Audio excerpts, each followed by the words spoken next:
Adil school শেষে বন্ধুদের সাথে বাড়ি ফিরছে। রাস্তায় একটি মানিব্যাগ পড়ে থাকতে দেখে।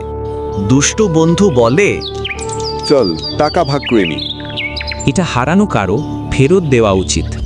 আদিল দ্বিধায় পড়ে যায়। আদিল বাড়ি এসে মাকে ঘটনাটি বলে। তার মা তাকে বলল, বাবা, ইসলাম আমাদের শিখিয়েছে অন্যের আমানত ফেরত দেওয়া ঈমানের অংশ। নবীজি সাল্লাল্লাহু আলাইহি ওয়াসাল্লাম বলেছেন, যে প্রতারণা করে সে আমাদের অন্তর্ভুক্ত নয়। আদিল গভীরভাবে ভাবতে থাকে। পরের দিন কুরআন ক্লাসে আদিল শিক্ষককে ঘটনাটি বলে।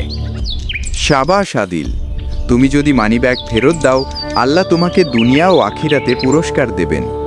আদিল আরও সামস দেয়। আদিল ও তার বন্ধু মিলে গ্রামের মসজিদের মাইকে ঘোষণা দেয়, যার মানিব্যাগ হারিয়েছে সে এসে যোগাযোগ করুন। কিছুক্ষণ পর এক বৃদ্ধ এসে কাঁদতে কাঁদতে বলেন, ওই মানিব্যাগ আমার, এতে আমার ওষুধ কেনার টাকা ছিল। আদিল মানিব্যাগটি ফেরত দেয়। আদিল খুশি হয়ে বন্ধুদের বলে, অন্যের জিনিস নিজের কাছে রাখলে হয়তো অল্প আনন্দ পাওয়া যায়, কিন্তু ফেরত দিলে পাওয়া যায় আল্লাহর রহমত আর মানুষের দোয়া। সবাই হাসিমুখে বলে, হ্যাঁ সত্যি, সৎ পথই সর্বশ্রেষ্ঠ পথ।